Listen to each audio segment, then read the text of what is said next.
அரவிந்த், தற்போது பிரதமர் நரேந்திர மோடியும் அமெரிக்க அதிபர் டொனால்டு டிரம்பும் இந்த பேச்சுவார்த்தையில் ஈடுபட்டிருக்காங்க. அதனைத் தொடர்ந்து ரோஸ் கார்டன்ல கூட்டாக இருவரும் செய்தியாளர்களை சந்திக்கிறார்கள். இந்த செய்தியாளர் சந்திப்பின் போது என்னென்ன முக்கியமான விஷயங்கள் குறித்து இரு தலைவர்களும் செய்தியாளர்களுக்கு தெரிவித்தாங்க? அது குறித்த முழு தகவலையும் சொல்லுங்க அரவிந்த். பிரதமர் நரேந்திர மோடி 3 நாள் பயணமாக அமெரிக்கா சென்றிருந்தார். அமெரிக்க அதிபர் டொனால்டு டிரம்பை வெள்ளை மாளிகையில் இன்று அதிகாரிகள் சந்தித்து தெரிவித்தார். அதனைத் தொடர்ந்து வெளிநாட்டு அதிகாரிகள் மட்டத்திலான பேச்சுவார்த்தை நடைபெற்றது.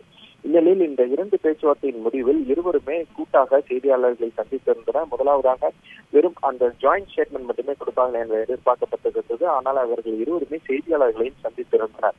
இந்நிலையில் முக்கியமானதாக இரு தலைவர்களுமே நீங்கள் கூறியதை போல, அதாவது செக்யூரிட்டி பாதுகாப்பு அம்சங்கள் தொடர்பாகத்தான் அதிகமாக விவாதித்ததாக தெரிகிறது. ஏனென்றால் இந்த ஜாயிண்ட் ஸ்டேட்மெண்டிலே மிகவும் அதிகப்படியான முக்கியத்துவமானது அந்த பாதுகாப்பு காரணங்களுக்காக மட்டுமே முன்னிறுத்தப்பட்டுள்ளது.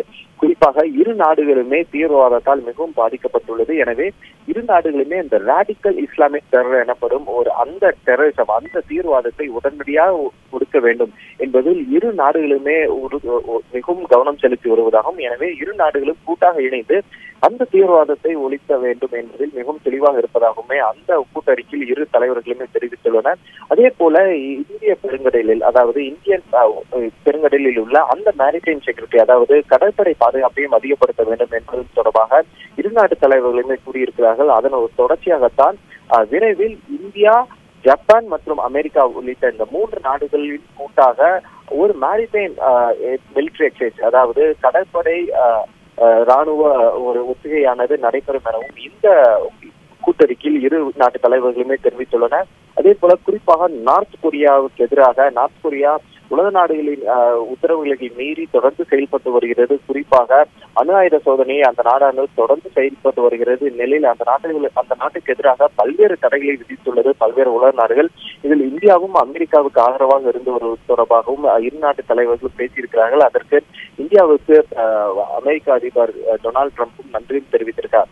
இந்நிலையில் இந்த பாதுகாப்பு, செக்யூரிட்டி, டிஃபென்ஸ் தாண்டி அடுத்ததாக இரு நாட்டு தலைவர்களும் ட்ரேட் தொடர்பாக, அதாவது வர்த்தகம் தொடர்பாக பேசியிருக்கிறார்கள். குறிப்பாக இன்று அதிகாலையே பார்த்திருந்தோம், அமெரிக்காவிலிருந்து கடந்த ஆண்டு மட்டும் இந்தியாவில் சுமார் 5.5% FDI, அதாவது வெளிநாட்டு முதலீடாக கிடைக்கப்பெற்றுள்ளது. இது தொகையில் பார்த்தோமானால் சுமார் $2.38 பில்லியன் ஆனது கடந்த ஆண்டு மட்டும் நமக்கு வெளிநாட்டு முதலீடாக கிடைக்கப்பெற்றுள்ளது.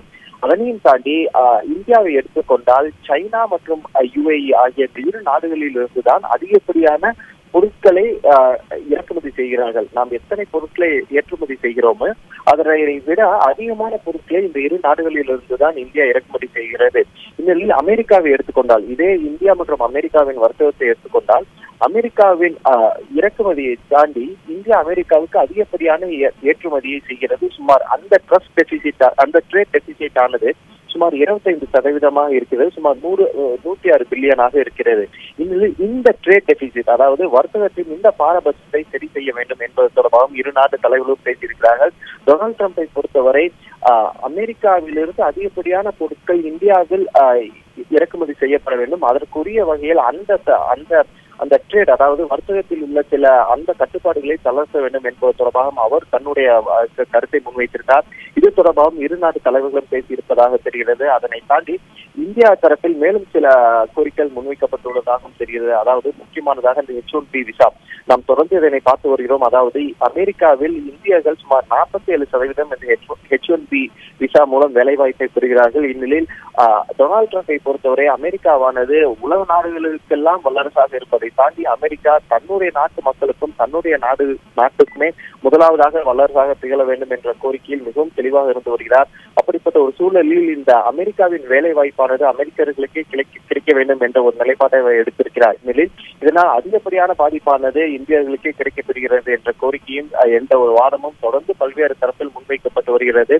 அதன் தொடர்ச்சியாகத்தான் இந்த இரு நாட்டு தலைவர்கள் பேச்சுவார்த்தையின் போதும் இந்த ஒரு விவாதம் இருந்ததாக தெரிகிறது. அதனைத் தொடர்ந்து இந்தியா தரப்பில் இந்தியாவிலான குறிப்பாக தற்போது GST, அதாவது கூட்ஸ் அண்ட் சர்வீஸ் டாக்ஸ் உள்ளிட்ட பொருளாதார சீர்திருத்தங்கள் தொடர்ந்து செயல்பட்டு வருகிறது. இந்நிலையில் இதன் தொடர்ச்சியாக இந்தியாவில் வெளிநாட்டு முதலீடானது அதிகப்படுத்த வேண்டும் என்ற ஒரு ஆலோசனை நிகழ்ந்ததாக தெரிகிறது.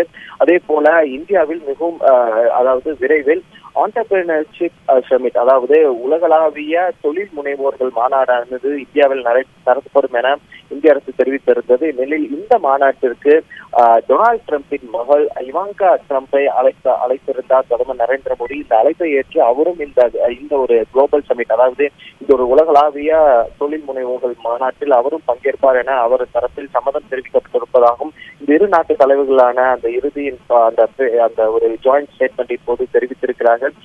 மிகவும் முக்கியமானதாக இந்த இரு நாட்டு தலைவர்களும் மிலிட்ரி, அதாவது ஒரு ராணுவ தளவாடங்களுக்கான அந்த ஒரு ஒப்பந்தத்திலும் கையெழுத்திருக்கிறார்கள். குறிப்பாக லாக்ஹீட் மார்டின் என்ற நிறுவனம், அதாவது அமெரிக்காவின் அந்த ராணுவ விமானங்களை தயாரிக்கும் நிறுவனமானது இந்திய விமானப்படைக்கு ராணுவங்கள் தயாரித்து கொடுப்பதற்கான ஒரு ஒப்பந்தமானது கையெழுத்திட்டுள்ளது.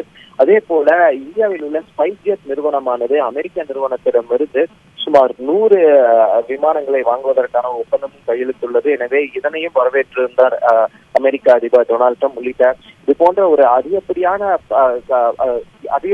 ஆலோசனையானது இரு நாட்டு தலைவர்களிடமும் முக்கியமானதாக ரீஜனல் கோஆபரேஷன், அதாவது இரு நாடுகளுமே ஒன்றாக செயல்பட வேண்டும். குறிப்பாக இது போன்ற தீவிரவாதத்தை ஒழிப்பதற்கு உள்ளிட்ட அந்த நடவடிக்கையில் இரு நாடுகளுமே இன்னமும் ப்ரோஆக்டிவாக மிகவும் ஒன்றாக இணைந்து செயல்பட வேண்டும். அதனை தாண்டி இந்த வர்த்தகம் தொடர்பாக இரு நாட்டின் வளர்ச்சியும் இரு நாட்டு தலைவர்களும் மனதில் வைத்துக் கொண்டு தொடர்ந்து முன்னேறி செயல்பட்டு வர வேண்டும் என்பது தொடர்பாகத்தான் இரு நாட்டு தலைவர்களுமே பேசியிருக்கிறார்கள். அந்த ஜாயிண்ட் ஸ்டேட்மெண்ட்டிலேயே நமக்கு மிகவும் தெளிவாக தெரிகிறது. இரு நாட்டு தலைவர்களுமே மிகவும் ஒரு கோர்டியலான ரிலேஷன்ஷிப்பை இந்த பேச்சுவார்த்தையின் மூலம் பெற்றிருக்கிறார்கள். ஏனென்றால் டொனால்டு ட்ரம்பை பொறுத்தவரை அவர் வெற்றி பெற்ற உடனேயே இந்திய பிரதமர் நரேந்திர மோடி அவருக்கு தொலைபேசி வாயிலாக அழைத்து அவருக்கு வாழ்த்து தெரிவித்திருந்தார். அப்போதே Donald Trump India true friend, அதாவது இந்தியா தன்னுடைய உண்மையான நண்பன் என்று தெரிவித்திருந்தார்.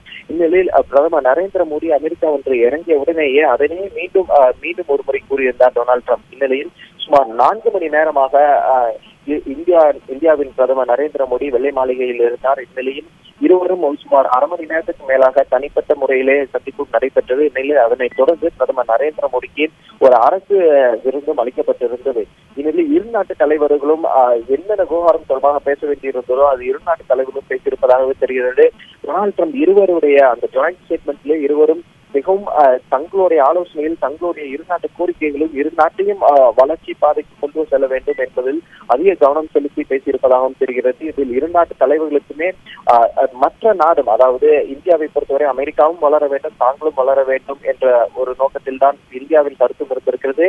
அதனை ஒட்டிதான் டொனால்டு ட்ரம்பும் தெரிவித்திருக்கிறார். எனவே இரு நாட்டு தலைவர்களும் இது போன்ற ஒரு கோர்டியல் ரிலேஷன்ஷிப்பை ஏற்படுத்தி கொண்டது இந்தியா மற்றும் அமெரிக்காவின் அந்த ஒரு உறவில் ஒரு அடுத்த கட்ட மைல்ஸ்டோன் என்றுதான் பல்வேறு தரப்பிலுமே தெரிவிக்கிறார்கள். அரவிந்த், நீங்க குறிப்பிட்ட மாதிரி இவர்களுடைய சந்திப்பில் பார்த்தீங்கன்னா தீவிரவாதத்தை வேறறுப்பது, பாதுகாப்பு அம்சம், வர்த்தகம் தொடர்பான இந்த பிரச்சனைகளை தாண்டி இந்தியர்கள் அமெரிக்காவில் தாக்கப்படும் சம்பவம் குறித்து ஏதாவது பேசப்பட்டதா? அதே நேரத்தில் தீவிரவாதத்தினுடைய ஹிஸ்புல் முஜாஹிதீன் தீவிரவாத அமைப்பினுடைய தலைவர் சையத் சலாவுதீனை சர்வதேச தீவிரவாதியாக அமெரிக்கா அறிவித்திருக்கிறது. இந்தியாவுடைய கோரிக்கையை ஏற்றுதான் இந்த அறிவிப்பு வெளியிடப்பட்டிருக்கிறதா? இதே போல இந்திய பிரதமர் நரேந்திர மோடி அமெரிக்க அதிபர் டொனால்டு ட்ரம்பை இந்தியாவுக்கு வருமாறு அழைப்பு ஏதாவது விடுத்திருக்கிறாரா? முதலாவதாக சையத் சலாவுதீன், அதாவது ஹிஸ்புல் முஜாஹிதீன் தீவிரவாத அமைப்பின் தலைவரான சையத் சலாவுதீனை ஒரு சர்வதேச தீவிரவாதியாக அறிவிக்க வேண்டும் என்பதை இந்தியா பல ஆண்டுகளாக தொடர்ந்து வலியுறுத்தி வருகிறது. இந்த ஹிஸ்புல் முஜாஹிதீன் ஆனது காஷ்மீரில் மிக பெரும் ஒரு பயங்கரவாத அமைப்பாக தொடர்ந்து செயல்பட்டு வருகிறது. இந்நிலையில் இதன் தலைவரான சையத் சலாவுதீனை சர்வதேச தீவிரவாதியாக அறிவிக்க வேண்டும் என்பதில் இந்தியா மிகவும் தெளிவாக இருந்து வருகிறது. ஆனால் பல்வேறு நாடுகளிடம் இந்த கோரிக்கையை வைத்திருக்கிறது. ஏன் இந்த கோரிக்கையை வைக்கிறது என்றால், அப்படி அவர் சர்வதேச தீவிரவாதியாக அறிவிக்கப்பட்டால் அவருடைய சொத்துக்கள், அவருடைய செயல்பாடுகள் அனைத்துமே அனைத்து நாடுகளுமே கண்காணிக்கும் வகையில் ஏற்படும். எனவே அவர் இந்த தீவிரவாத செயல்களில் ஈடுபட முடியாமல் அதற்கான ஒரு கட்டுப்பாடுகளை அதிகப்படுத்தும்படியாக அமையும். எனவே இந்த கோரிக்கையை தொடர்ந்து இந்தியா வைத்து வந்தாலும் தொடர்ந்து எந்த நாடுகளுமே இதை ஏற்காமல் இருந்தது. இந்நிலையில் இன்று அதிகாலை இந்திய பிரதமர் நரேந்திர மோடி அமெரிக்க அதிபர் டொனால்டு ட்ரம்பை சந்திப்பதற்கு முன்பாக அமெரிக்காவின் secretary of state Rex Tillerson, அதே போல அமெரிக்காவின் டிஃபென்ஸ் செக்ரட்டரி ஜேம்ஸ் மேட்டிஸ் ஆகிய இருவருமே பிரதமர் நரேந்திர மோடியை சந்தித்திருந்தார்கள்.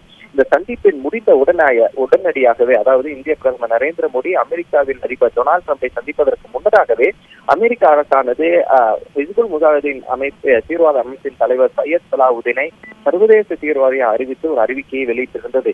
இது இந்தியாவிற்கான கிடைத்த மிகப்பெரிய வெற்றியாகத்தான் பார்க்க முடியும். ஏனென்றால் இந்தியா தொடர்ந்து இது போன்ற பல்வேறு தீவிரவாதிகளை சர்வதேச தீவிரவாதியாக அழைக்க வேண்டும், அறிவிக்க வேண்டும். ஏனென்றால் இவர்கள் பாகிஸ்தான் அரசின் உதவியுடன் இந்தியாவின் அந்த ஒற்றுமைக்கும் இந்தியாவின் பாதுகாப்புக்கும் மிகப்பெரும் அச்சுறுத்தலாக இருந்து வருகிறார்கள் என்ற கோரிக்கையை தொடர்ந்து வைத்து வருகிறார்கள். இதில் முதல் படியாகத்தான், முதல் வெற்றியாகத்தான் இந்த சையத் சலாவுதீனை சர்வதேச தீவிரவாதியாக அமெரிக்கா அறிவித்திருந்ததை பார்க்க முடியும்.